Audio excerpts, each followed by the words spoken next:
Avez-vous déjà cru prendre une décision rapide et saine en sortant des restes du réfrigérateur et en les faisant cuire au micro-ondes? Et si je vous disais que certains aliments que vous réchauffez peuvent secrètement nuire à votre santé, augmentant ainsi vos risques de lésions cérébrales, de problèmes digestifs et même de cancer? Ce film explore 5 aliments typiques qui sont nocifs et ne devraient jamais être réchauffés selon les nutritionnistes et les médecins. Ce sont des plats courants que vous pensez probablement sans danger, mais des recherches montrent que les réchauffer peut produire des substances toxiques qui présentent des risques majeurs pour la santé à long terme. Prenez de meilleures décisions en cuisine pour préserver votre santé. Et sentez-vous au mieux de votre forme chaque jour en lisant la conclusion pour découvrir non seulement les aliments à éviter, mais aussi les explications surprenantes qui justifient cette décision, étayée par la science médicale. Avant de commencer, j'apprécierais que vous m'aidiez à partager la leçon de la vieillesse en aimant cette vidéo. Je vous conseille de vous inscrire à Channel Senior Health pour être sûr de ne manquer aucune vidéo. Activez la cloche. Laissez un commentaire avec le numéro 1 si vous avez apprécié cette vidéo et le numéro 0 si ce n'est pas le cas, afin que je puisse en créer une meilleure pour vous. Allons-y maintenant. Premièrement, réchauffer les épinards libère des nitrates dangereux. Les épinards sont un superaliment riche en nutriments qui est apprécié pour ses nombreuses utilisations et ses bienfaits pour la santé. Ce légume vert feuillu est un ingrédient courant dans les cuisines du monde entier.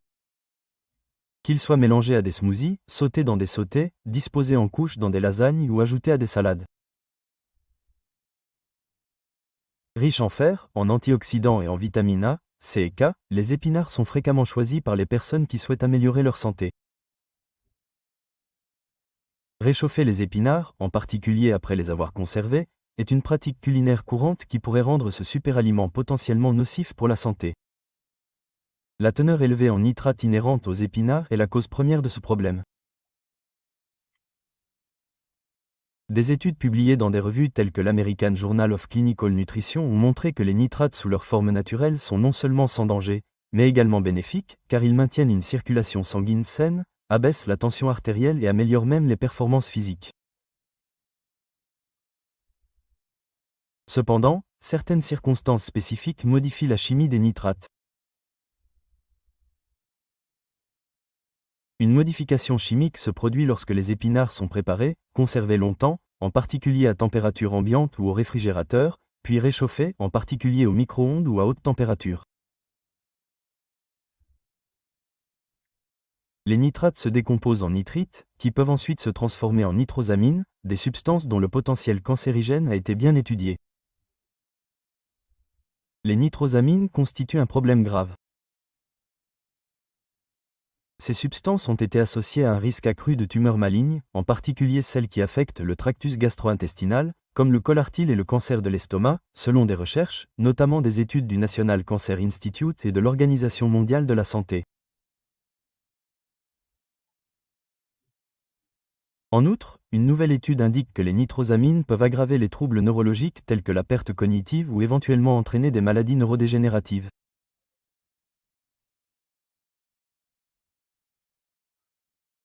Pour les personnes qui ne connaissent pas la science, le passage délicat et imperceptible des nitrates aux nitrosamines présente un risque dangereux, car le corps des personnes âgées est plus vulnérable aux contaminants alimentaires et environnementaux. Ce sujet les concerne particulièrement. Nos processus de réparation cellulaire ralentissent avec l'âge, et la capacité de notre système à détoxifier les substances dangereuses diminue. Cela peut se produire à partir de 50, 60 ans et au-delà.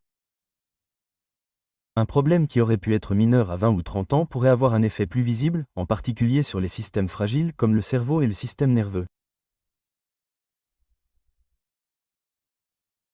Selon des études publiées dans Neurology, par exemple, une exposition à long terme à de faibles quantités de nitrosamine a été associée à une inflammation, qui est connue pour contribuer au déclin cognitif et à des maladies comme la maladie d'Alzheimer. Pensez à une situation typique. Le dimanche, vous préparez une grande casserole de soupe de légumes avec des épinards, que vous prévoyez de manger toute la semaine. Vous en faites cuire une portion au micro-ondes le mardi pour un repas rapide à midi.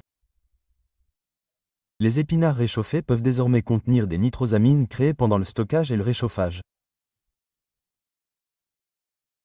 Même si la soupe a bon goût, ces substances peuvent s'accumuler dans votre corps au fil des semaines, des mois, voire des années de répétition de ce comportement, ce qui peut contribuer à des problèmes de santé silencieux et à long terme. Éviter les épinards n'est pas la solution. C'est toujours l'un des plats les plus sains que vous puissiez manger lorsqu'ils sont frais. Au lieu de cela, développez des techniques de préparation plus astucieuses. Mangez les épinards aussi frais ou aussi légèrement cuits que possible. Pour éviter de réchauffer les restes d'une recette à base d'épinards, essayez de les manger froids, comme une salade d'épinards ou une soupe froide. Si vous devez les réchauffer, faites-le lentement à feu doux sur la cuisinière plutôt qu'au micro-ondes et ne les réchauffez pas plus d'une fois. Pour réduire davantage la dégradation des nitrates, conservez les aliments contenant des épinards au réfrigérateur dès que possible et consommez-les dans un délai d'1 jour ou 2. Le pouvoir vient de la connaissance. Savoir comment les habitudes culinaires courantes peuvent affecter votre santé vous donne la capacité de prendre des décisions judicieuses. Vous pouvez protéger votre corps et votre cerveau des dangers silencieux en apportant des changements mineurs, comme donner la priorité aux épinards frais ou froids, afin que cet aliment riche en nutriments continue d'être un allié pour la santé plutôt qu'un danger secret. Veuillez laisser un commentaire dans la première section ci-dessous pour me faire savoir si vous regardez toujours cette vidéo et trouvez ces enseignements utiles. J'apprécie votre temps précieux. Deuxièmement, les pommes de terre réchauffées peuvent nuire silencieusement à votre santé. En raison de leur prix abordable, de leur adaptabilité et de leur texture rassasiante, les pommes de terre sont un plat réconfortant apprécié par des personnes de tous horizons. Les pommes de terre sont un aliment de base de nombreux plats, qu'elles soient rôties avec des herbes, cuites au four avec une croûte croustillante, écrasées avec du beurre ou cuites dans un ragoût copieux.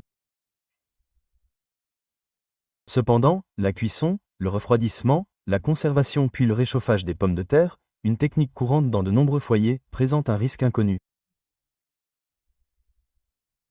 Lorsqu'elle est mal réalisée, cette technique peut entraîner une modification de la composition de la pomme de terre qui pourrait être nocive pour la santé. Les amidons contenus dans les pommes de terre se ramollissent initialement et sont facilement digérés par notre organisme lorsqu'elles sont cuites.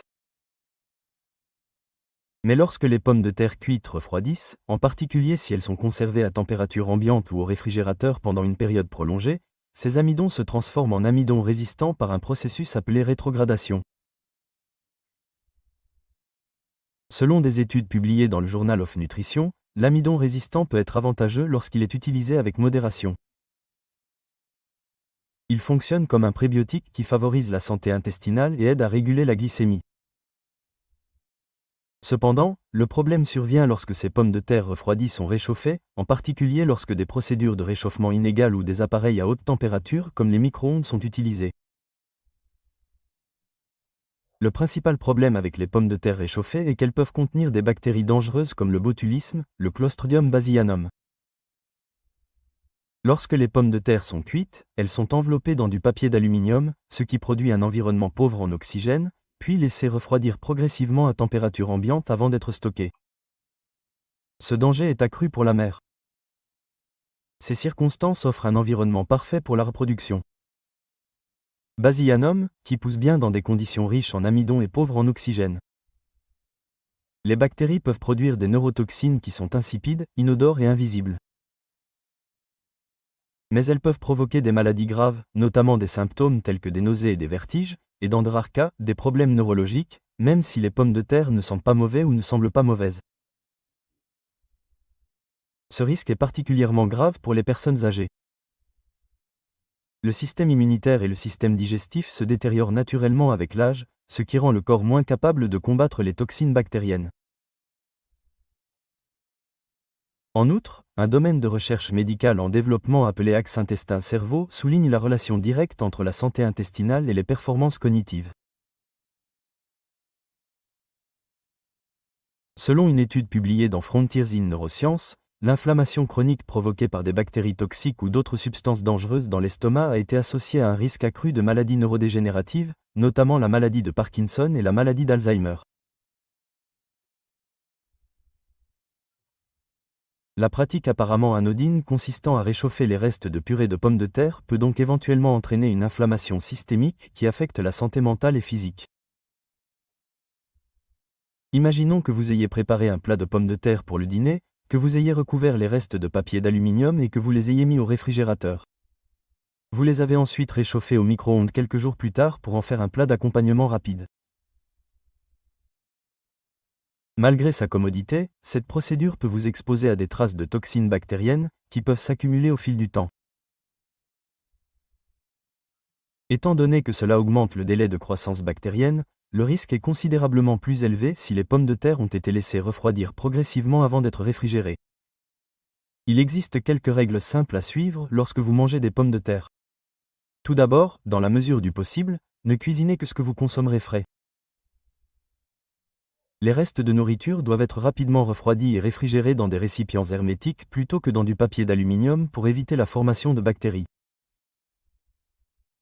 Évitez de réchauffer les pommes de terre plus d'une fois et utilisez un four ou une plaque de cuisson pour garantir une cuisson uniforme. Soyez prudent et jetez les restes qui sont restés au réfrigérateur pendant plus de quelques jours ou qui présentent des signes de détérioration.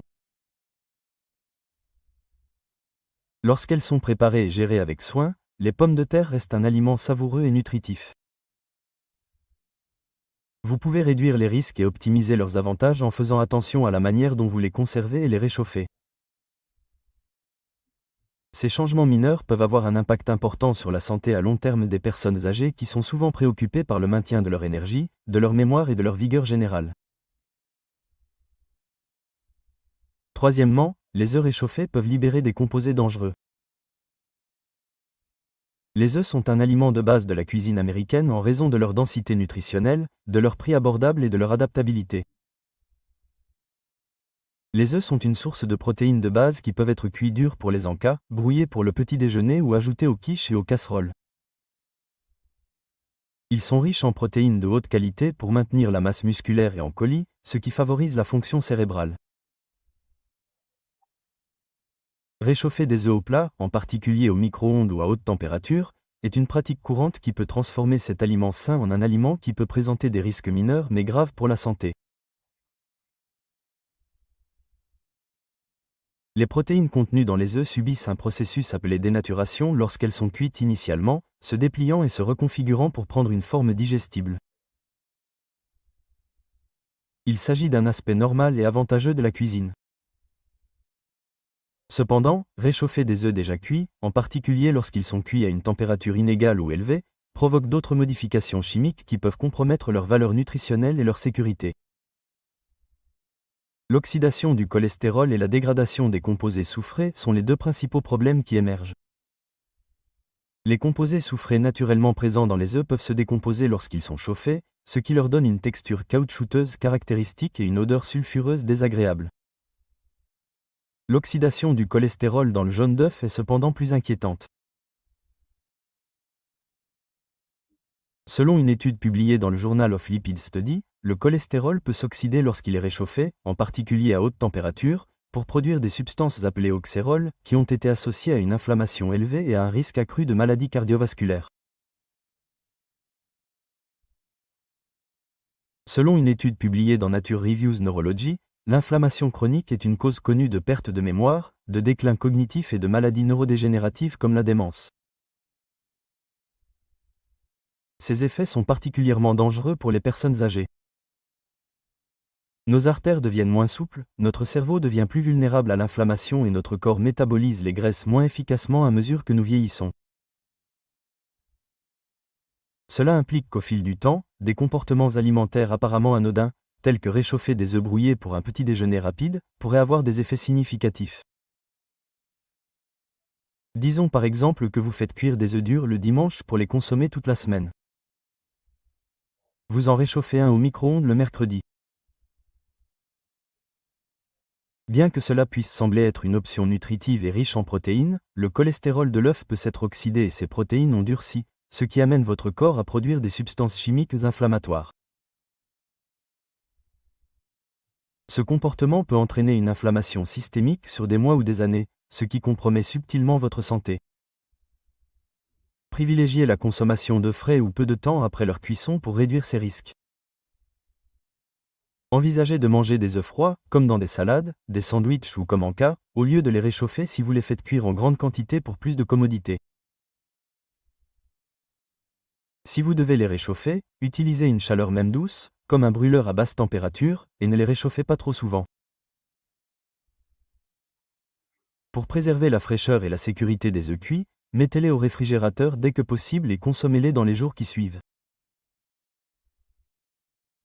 Il est préférable de jeter les œufs qui sentent mauvais, qui semblent décolorés ou qui ont été conservés pendant une période prolongée. Avec une préparation minutieuse, les œufs restent une source de nutriments.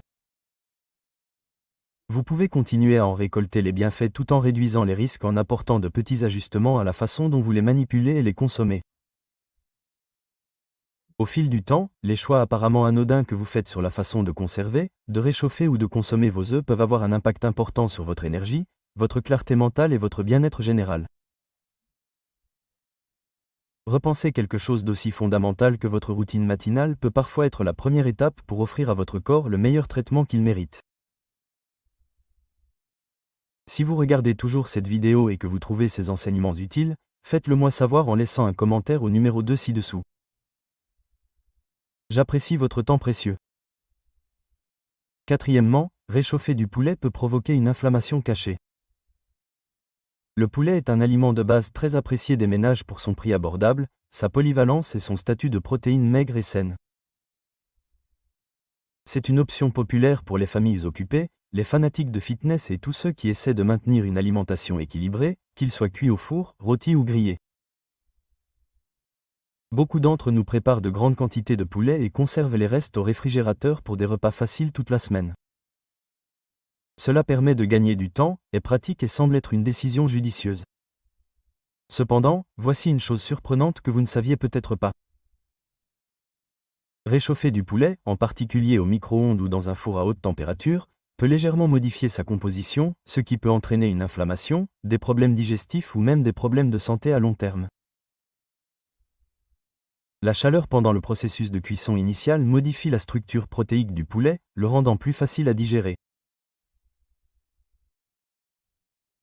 Les protéines se transforment en forme facilement assimilable par vos intestins et votre estomac. Mais ces protéines changent à nouveau lorsque vous réchauffez ce même poulet.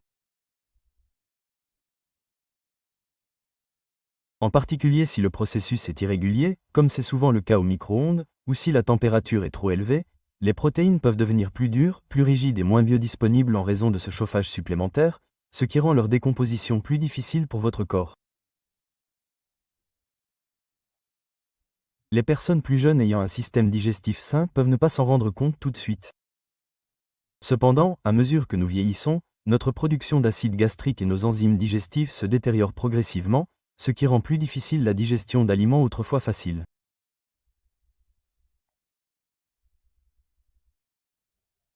Après avoir mangé du poulet réchauffé, vous pouvez vous sentir ballonné, mal à l'aise ou légèrement léthargique, mais vous n'attribuez peut-être pas entièrement ces symptômes à la procédure de réchauffement.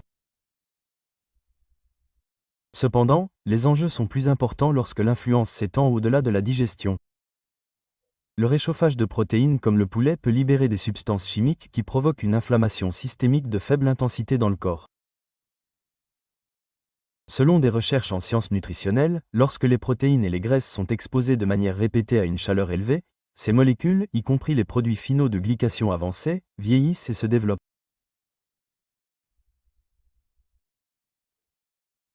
L'âge est particulièrement préoccupant car il est associé à une inflammation chronique, qui est désormais reconnue comme la cause sous-jacente de nombreux problèmes de santé plutôt que comme un simple désagrément mineur. Les douleurs articulaires et les œdèmes ne sont pas les seuls symptômes de l'inflammation. Des maladies graves comme la résistance à l'insuline, les maladies cardiaques et même les maladies neurologiques comme la démence et la maladie d'Alzheimer sont silencieusement alimentées par elles. La résistance de votre corps à certaines maladies liées à l'âge peut être affaiblie au fil du temps par l'effet cumulatif de la consommation d'aliments qui provoquent une inflammation, même en infime quantité. Pour rendre cela plus pertinent, illustrons cela. Imaginons que vous ayez préparé une fournée de blanc de poulet rôti pour la semaine et que nous soyons dimanche soir. Le mardi, vous en réchauffez une partie au micro-ondes pour un déjeuner rapide après l'avoir conservé au réfrigérateur. Vous ne tenez pas compte de l'idée car le poulet est toujours comestible, même si vous remarquez qu'il a une texture un peu caoutchouteuse et peut-être un léger goût étrange. Vous ne savez peut-être pas que les changements chimiques plus profonds de l'aliment se reflètent dans ce changement de texture et de saveur. Une deuxième série de dommages causés par la chaleur s'est produite sur les protéines, rendant le résultat final moins appétissant et plus difficile à digérer pour votre corps. Votre système digestif est soumis à une pression légère mais notable, ce qui, au fil du temps, peut entraîner un stress sur votre système immunitaire et même votre système mental. Pour les personnes âgées qui souffrent peut-être déjà de problèmes liés à l'inflammation comme l'arthrite, l'hypertension artérielle ou le brouillard cognitif, ce problème est particulièrement important. Une inflammation chronique de faible intensité consomme de l'énergie, altère la clarté mentale et a même un impact sur l'humeur. Elle fonctionne dans le corps comme un feu à combustion lente. Ces impacts peuvent rendre la vie quotidienne plus difficile qu'elle ne devrait l'être pour une personne de 50, 60 ans ou plus. Éviter le poulet réchauffé est une approche simple et faisable pour réduire le stress inutile sur votre corps. Même si cela ne résoudra pas miraculeusement tous les problèmes de santé, vous permettez à votre système de concentrer ses efforts sur la guérison, la réparation et la préservation de la vitalité en effectuant des ajustements mineurs comme ceci. Quelles mesures pouvez-vous prendre pour réduire ces dangers? Pensez ensuite à la manière dont vous réchauffez les restes. Réchauffez doucement le poulet si nécessaire. Une cuisinière ou un four à basse température peut aider à maintenir la structure protéique plus efficacement qu'un micro-ondes. Mieux encore, envisagez d'utiliser les restes de poulet dans des recettes froides qui ne nécessitent pas de réchauffement, comme des salades ou des wraps. Une autre tactique consiste à cuire le poulet en plus petite quantité afin de pouvoir le consommer immédiatement, ce qui élimine le besoin de le conserver et de le réchauffer.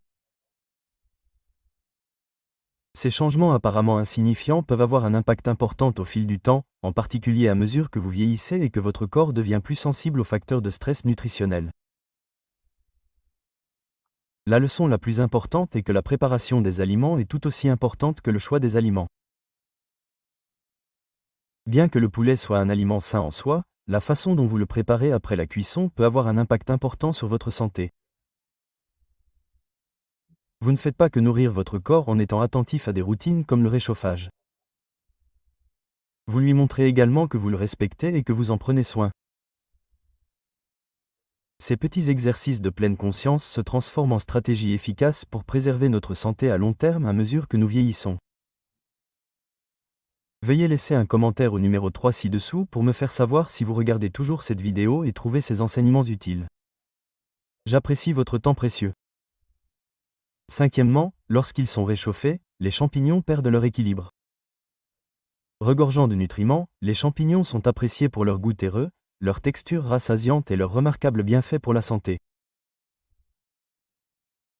Riches en fibres, en vitamine B, en antioxydants et en substances immunostimulantes comme les bêta-glucanes, ils constituent un excellent ajout aux omelettes, aux sautés, aux soupes et aux plats d'accompagnement. Que vous fassiez griller des porto Helios, sauter des crémones ou bouillir des shiitakes, les champignons apportent une richesse particulière aux aliments et présentent des avantages pour la santé du cœur, du système immunitaire et même pour la prévention du cancer. Cependant, ce plat populaire présente un inconvénient moins connu. En raison de leur extrême sensibilité à la chaleur, les champignons peuvent altérer non seulement leur saveur et leur texture, mais aussi la façon dont votre corps y réagit, ce qui peut provoquer des perturbations chimiques imprévues. Les champignons sont différents de la plupart des légumes en ce qu'ils contiennent des lipides délicats, des protéines complexes et des enzymes. Ces ingrédients se décomposent de manière contrôlée lorsqu'ils sont cuits frais, libérant ainsi leur saveur et augmentant la capacité du corps à absorber leurs nutriments. Cependant, la structure des champignons se détériore encore plus lorsqu'ils sont réchauffés, en particulier lorsqu'ils sont réchauffés de manière répétée ou avec des techniques de cuisson à haute température comme le micro-ondes. Après avoir mangé, des ballonnements, une sensation de lourdeur et de léthargie ou des troubles digestifs peuvent résulter de la décomposition des protéines et des enzymes en forme moins digestible. Cela est particulièrement vrai pour les personnes âgées dont le système digestif peut déjà être moins efficace en raison de la diminution de la motilité intestinale et de la synthèse des enzymes liées au vieillissement. À partir de 50 ans, quelque chose qui aurait été une petite gêne dans la vingtaine ou la trentaine peut commencer à provoquer un inconfort important. Cependant, les problèmes liés aux champignons réchauffés vont au-delà de la digestion et sont liés aux dommages oxydatifs, qui sont un problème plus grave. Les champignons, les protéines et les graisses peuvent s'oxyder et créer des substances chimiques qui provoquent des dommages cellulaires s'ils ne sont pas correctement conservés, par exemple s'ils sont laissés dans un récipient en plastique où l'humidité s'accumule ou s'ils sont chauffés de manière inégale. Cela provoque une inflammation et augmente le risque de maladies, notamment les maladies cardiovasculaires, les pertes cognitives et même les maladies neurodégénératives. Le stress oxydatif est un facteur majeur du vieillissement et des maladies chroniques. Selon des études, les substances oxydées présentes dans les repas pourraient aggraver ce stress et mettre davantage à rude épreuve les défenses antioxydantes de votre organisme. Ce stress supplémentaire peut se manifester par de l'épuisement, un trouble mental ou un affaiblissement du système immunitaire chez les personnes âgées ou celles qui gèrent des maladies chroniques. Prenons un cas concret. Imaginons que vous ayez préparé un délicieux risotto pour le dîner, rempli de pleurotes et de champignons de Paris. C'est un repas copieux et riche en nutriments que vous pouvez conserver au réfrigérateur. Lorsque vous les passez un peu au micro-ondes le lendemain, vous découvrez que les champignons ont perdu leur texture juteuse et sensible. Ils ont désormais un goût terne et désagréable, ou sont caoutchouteux ou légèrement visqueux. Ces changements sensoriels ne se limitent pas à un mauvais goût. Ils indiquent que les protéines et les graisses contenues dans les champignons ont changé chimiquement. À chaque repas, les nutriments autrefois utiles se sont transformés en quelque chose que votre corps a du mal à digérer, ce qui peut provoquer un stress oxydatif ou une inflammation. Un autre indice se trouve dans la texture des champignons réchauffés. Les champignons cuits frais sont juteux, savoureux et rassasiants. Ils deviennent souvent caoutchouteux, aqueux ou excessivement mous après avoir été réchauffés, ce qui indique un manque d'intégrité structurelle. Cette détérioration affecte bien plus que le simple plaisir. Elle diminue la valeur nutritionnelle et augmente le risque de problèmes systémiques ou digestifs. Ces variations mineures de la qualité des aliments peuvent exacerber les problèmes préexistants chez les personnes âgées qui peuvent déjà souffrir de ballonnements, de gaz ou d'une digestion irrégulière, ce qui rend plus difficile l'identification de la source sous-jacente de l'inconfort. Soyez extrêmement prudent lorsque vous manipulez les champignons afin de réduire ces risques. Afin d'éviter l'accumulation d'humidité, qui peut accélérer l'oxydation et la détérioration, conservez les champignons cuits restants au réfrigérateur dans un récipient en verre hermétique. Pour conserver autant que possible la structure d'origine, utilisez des techniques de réchauffage douces comme un four ou une cuisinière à basse température. Mieux encore, pensez à manger les champignons restants froids. Ils peuvent être tout aussi savoureux lorsqu'ils sont ajoutés à une salade avec du citron, de l'huile d'olive et des herbes fraîches sans avoir à vous soucier de les réchauffer. Pour éliminer complètement le besoin de stockage, essayez de ne cuisiner que ce que vous consommerez à la fois lorsque vous cuisinez des champignons. Ce qu'il faut retenir de tout cela, c'est que même de petites décisions alimentaires peuvent avoir un effet significatif sur votre santé au fil du temps. Éviter de réchauffer les champignons peut sembler être un changement mineur, mais cela allégera la charge sur vos systèmes immunitaires et digestifs. Vous finirez peut-être par vous sentir plus léger, plus revigoré et plus apte à gérer les difficultés du vieillissement. Si vous prenez ces décisions réfléchies, un repas à la fois, vous investissez dans votre énergie à long terme en étant attentif à la manière dont vous cuisinez et conservez les aliments délicats comme les champignons. Je tiens à vous remercier d'avoir regardé cette vidéo en entier, car nous explorons les dangers inattendus du réchauffage de certains aliments. Réfléchissez-y un peu. Qu'est-ce qui vous a le plus surpris dans ce que vous avez appris aujourd'hui? Ce sont peut-être les risques bactériens dans les pommes de terre, les dangers cachés du réchauffage des épinards ou les effets à long terme sur la santé de quelque chose d'aussi basique que le réchauffage du poulet ou des œufs. Nous serions ravis d'avoir de vos nouvelles. Veuillez partager un élément que vous avez appris aujourd'hui dans la section commentaires ci-dessous, ainsi que la manière dont vous comptez l'appliquer dans votre vie quotidienne. Vos commentaires nous motivent à continuer à produire du contenu éducatif et stimulant. N'oubliez pas d'aimer, de partager et de vous abonner à notre chaîne YouTube. Et n'hésitez pas à laisser un commentaire ci-dessous si vous avez apprécié cette vidéo. Oh, et mentionnez votre pays dans les commentaires pour nous faire savoir d'où vous la regardez. Nous serions ravis d'avoir de vos nouvelles. Très bien, c'est parti. Nous vous remercions de votre temps et espérons vous voir dans